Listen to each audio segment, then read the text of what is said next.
네, 안녕하세요. 이번 시간에는 평신도 및 신학생이 기독교 강요를 읽기 위한 어떤 배경 지식이 필요한가? 이런 부분을 한번 더 나누는 시간을 가지려고 합니다. 예전에 제가 한번 베르길리우스의 아이네이스라는 작품 같은 것도 굉장히 이제 중요한 작품이고 그러한 배경 지식도 굉장히 크게 영향을 준다라고 말씀을 나눴었어요. 이번에는 그런 서양 문화권 뿐만 아니라, 물론 제가 나누고자 하는 것도 그 서양에서 전통적으로 신학 안에서 전해지는 이번에 신학 얘기인데, 왜냐면 아이네이스 같은 경우에는 사실 모든 그 세계에 있는 지성인들이라면 그냥 단순한 신화가 아니라 그냥 그것을 통해서 그 알레고리를 통해서 배움을 얻는다고 할까요?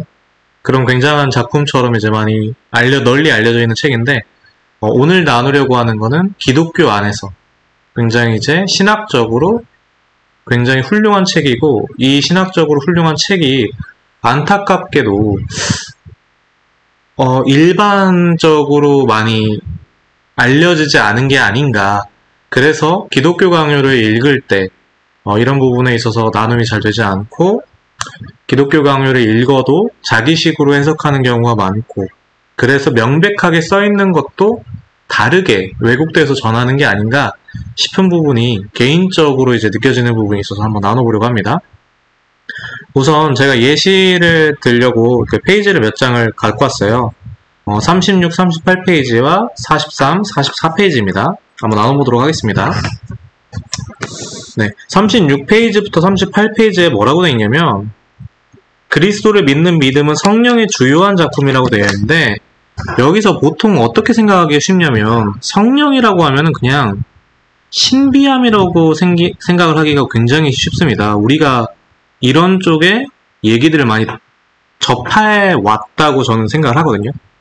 그런데 원래 이 성령께서 하시는 그 놀라운 그 사역은 단순한 신비, 제가 단순한 신비라고 표현하겠습니다.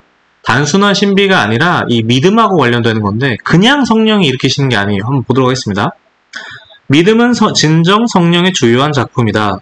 일반적으로 성령의 힘과 작용이 무엇인지를 일컫는 여러 표현들은 주로 믿음과 관련된다. 제가 지금 나누고자 하는 성령의 힘과 작용은 믿음과 관련된 쪽이에요. 그러니까 저희가 사울왕에게 있었던 성령의 그런 사역이라 성령의 부으심이라든지 이런 것들이 믿음하고 상관없는 어떤 능력적인 부분들을 나타내는 성령의 사역을 지칭하는 것도 있거든요. 그걸 말하는 게 아니라 진짜 믿음과 관련된 성령의 사역으로 나누는 겁니다. 바울은 구원의 약속이 성령의 사역으로 우리의 마음속을 파고든다는 점을 들어 성령이 내적 교사이심을 드러낸다. 왜냐하면 이러한 이해의 영이 마음의 눈을 열지 않으셨다면 눈먼 자들에게 헛되이 빛이 부여되었을 것이기 때문이다. 이러므로 성령이 우리를 위하여 천국의 보고를 여는 열쇠라고 불리시고, 그의 조명이 우리의 마음이 볼 수 있게 하는 예리함이라고 불리는 것이 합당하다. 지금 제가 이 문병호 교수님 그 기독교 강의를 봤는데, 여기 그 각주로 사실 이 작품이 안 나와 있더라고요. 오늘 나눌 작품은 제가 이제 평상시에 하도 많이 남아가지고 저희 유튜브를 평소에 봐주시던 분들은 많이 들으셨을 텐데, 어거스틴의 교사론입니다. 이거는 사실 어거스틴의 교사론에 있는 얘기가 그대로 그냥 온 거예요. 그리고 이 어거스틴의 교사론을 봐야지 이게 무슨 말인지 제대로 이해할 수 있고요. 그 다음에 더 중요한 거는 이게 50장 정도밖에 안 돼요. 굉장히 짧은데, 이거를 읽으면 이제 기독교 강요에서 나오는 내용들 중에서 굉장히 중요한, 그러니까 기초적인 부분을 분명히 이해하실 수 있을 거다라고 감히 이제 자부하면서 한번 확신하면서 말씀 한번 나눠봅니다. 그래서 요즘에 굉장히 많은 책이 있는데, 사실 어떤 새로운 요즘에 나온 개념들을 본인들의 그런 이런 책들이 있습니다. 제가 썼습니다. 아니면 이 책이 중요합니다. 이런 개념이 중요합니다. 이런 것들은 사실은 중요하겠지만 저희 실제로 평신도 분들이 신앙생활을 하면서 어차피 가장 중요하게 보실 작품들은 저희가 이제 학자들 같은 경우는 다 보지만 이런 평신도 분들이나 이런 그 신앙생활을 하실 때 보실 작품들은 이제 사실 기독교 고전, 기독교 강요 같은 거 뭐 이런 거 몇 권 정해져 몇 권 정도 있으니까 그런 쪽으로 정말 평생 신앙생활에서 도움이 되는 쪽으로 생각을 하신다면 요즘에 있는 책들도 뭐 훌륭하지만 이런 옛날 고전 작품들을 먼저 보시는 게 많이 유익할 거라고 한번 생각을 합니다. 그러면 이 교사론이라는 게 어떤 또 이제 유익을 주는지 한번 나눠볼게요. 이거를 읽지 않으면 저희가 이제 지식이라는 얘기 들으면 굉장히 싫어해요. 벌써부터 기독교 안에서. 그리고 칼빈 선생님께서 분명히 믿음이 마인드가 아니라 하트에 담긴다는 식으로 표현되어 있는 문장도 지금 이 책을 사실은 많이 우리가 나누지 않았기 때문에 벌어진 오해, 곡해가 퍼진 게 아닐까라고 생각을 하거든요. 어떤 의미냐면 지금 우리가 갖고 있는 지식이라는 개념은 우리가 갖고 있는 문화권 안에서 우리가 생각하기에 지식으로 하면 안 돼라는 얘기를 들어서 형성한 개념이에요. 근데 그게 굉장히 헬라적인 배경이에요. 저희가 이제 나누고자 하는 지식은 살아있는 지식이에요. 이 지식 자체가. 두 가지 종류가 있습니다. 모든 사람이 자유의지가 이달이라는 말은 그 자유의지를 일으키는 인간 지성의 지식이 거짓이고 그 인간 지성의 지식이 거짓이란 얘기는 모든 사람이 거짓되다는 얘기거든요. 인간이 모두 다 타락한 인간이라는 얘기가 그 얘기예요. 그래가지고 새로운 말씀의 계시와 그것의 조명으로 새 지식이 주어지는 것을 말을 하는데 이게 살아있는 지식이고 이게 새로운 의지를 내는 건데 이 작품을 보지 않으면 지식 잃어버리면 굉장히 이제 좀 약간 거북하게 들릴 수가 있는 거죠. 그러면 안 돼. 감정이 있어야 돼. 그러면 안 돼. 행하기도 해야 돼. 이런 식으로 좀 오해가 있을 수 있는 거죠. 그래서 계속 이어서 어쩌면 우리 개혁주의를 많이 말씀하시는 분들 안에서 어쩌면 마인드가 아니라 하트의 지식이 자리합니다라고 퍼져 있는 게 이런 오해, 여기 분명하게 이렇게 칼빈 선생님께서 말씀하셨다. 우리가 이 작품을 보지 않아서 그런 거다. 계속 나누도록 하겠습니다. 43부터 44페이지에 보면 칼빈 선생님께서 이렇게 말씀하십니다. 소제목은 이렇게 되어 있어요. 무지가 아니라 지식에 자리하는 믿음. 만약 당신이 아무것도 이해함 없이 오로지 교회를 향한 순종적 감정만을 가지고 있다고 해서 이것을 두고 믿는다라고 할 수 있겠는가? 믿음은 무지가 아니라 지식에 자리한다. 여기에 분명하게 지식에 자리한다라고 분명하게 기록되어 있는데 그 전에 제가 이제 보니까 로마서 빌립보서 주석이더라고요.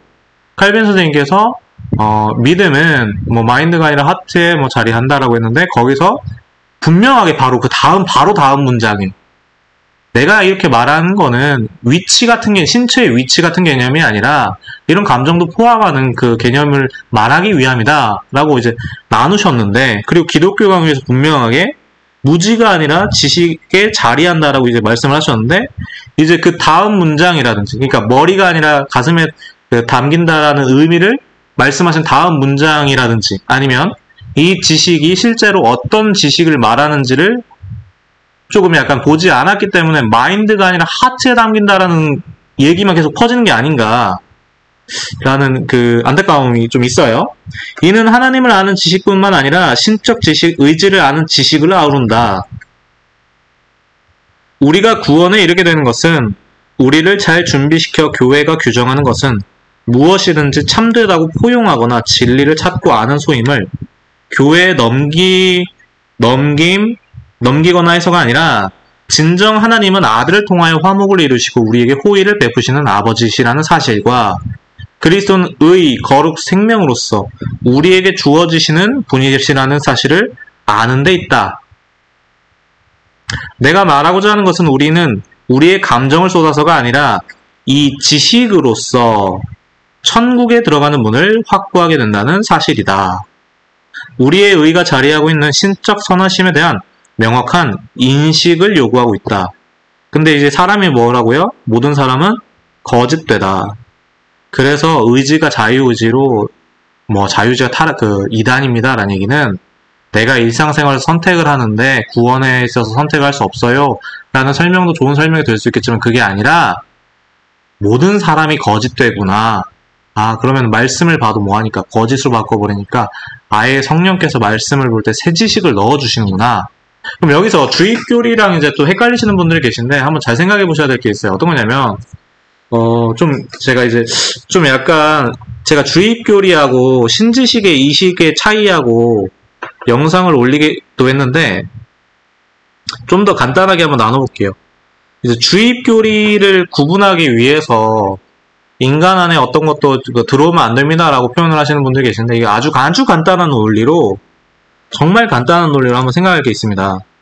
그 신지식의 이식 제가 이제 올린 영상 이거를 보셔도 좋고요. 그 전에 아주 간단하게 한번 나누면 그 본유관념론이 있어요. 제가 이제 굉장히 많이 나누는 건데 인간 안에 지식이 다 있다는 얘기가 본유관념이거든요. 이거 기독교에서 이단으로 봅니다.